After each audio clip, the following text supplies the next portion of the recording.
Good morning, everyone. I'm Narmatha, Assistant Professor, Department of Cyber Security, working in Dr. S.N.S. Rajalakshmi College of Arts and Science. In today's lecture, we are going to discuss about deadlock prevention. Deadlock prevention, by far most frequently approach used by designers in dealing with the problem of deadlock, is deadlock prevention. Havender, in his pioneering work, concluded that if any of the four necessary conditions is denied, the deadlock cannot occur. Deadlock can be completely prevented. Each process must request all its required resources at once and proceed until all have been granted. If a process holding certain resource is denied a further request, that process must release its original resource and, if necessary, request them again together within the additional resource. Impose a linear ordering of resources types of all process. If a process has been allocated resource of given type, it may subsequently request only those resources of type in the ordering. The fourth strategy, the first necessary condition, namely that process claim exclusive use of resource they require, is not that we want to break because we specifically want to allow dedicated resources.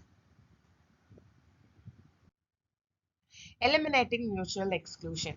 The mutual exclusion condition must hold for non-shareable resources. For example, printer cannot be simultaneously shared by several processes. Some device can be spooled, only the printer daemon uses printer resource. This eliminates deadlock for printer. Not all devices can be spooled. So principle for this is avoid assigning resource when not absolutely necessary. As few processes as possible actually claim the resource.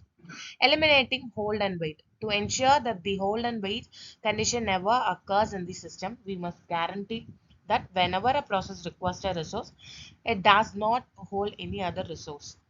Protocol 1 requires each process to request and be allocated all its resource before it begins execution. We can implement this prevention by requiring that system call requesting resources for a process proceed all other system calls. Protocol 2, it allows a process to request resource only when it has none. A process may request some resource and use them before it can request any additional resources. However, it must release all the resources that it is currently allocated. For example, consider a process that copies data from a DVD drive to a file on disk, shorts the file, and then prints the result to a printer. If all resources must be requested at the beginning of the process, then the process must initially request the DVD drive, disk file, and printer. It will hold the printer for its entire execution, even though it needs the printer only at the end. If a process is holding some resource and requests another resource that cannot be immediately allocated to it, then all resources currently being held are preempted. In other words, these resources are implicitly released. So the preempted resources are added to the list of resources for which the process is waiting. The process will be restarted only when it can regain its old resource as well as the new ones that it is requesting.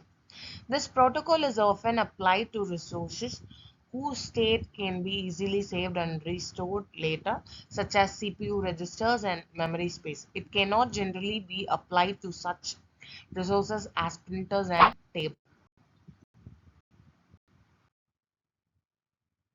This is not usually a viable option. Consider a process given the printer. Halfway through its job, take away the printer. Confusion ensues. May work for some resources. Forcibly take away memory pages. Suspending the process. Process may be able to resume with no ill effects. Attacking circular wait.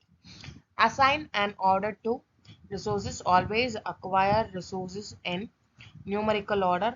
Need not acquire them all at once. Circular wait is prevented. A process holding resource n cannot wait for resource m if m less than n. No way to complete a cycle.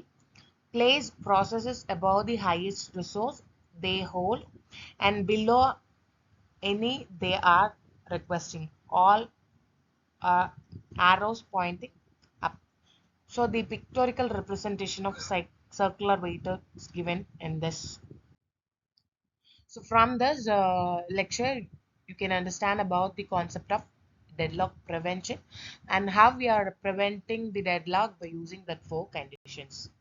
Thank you.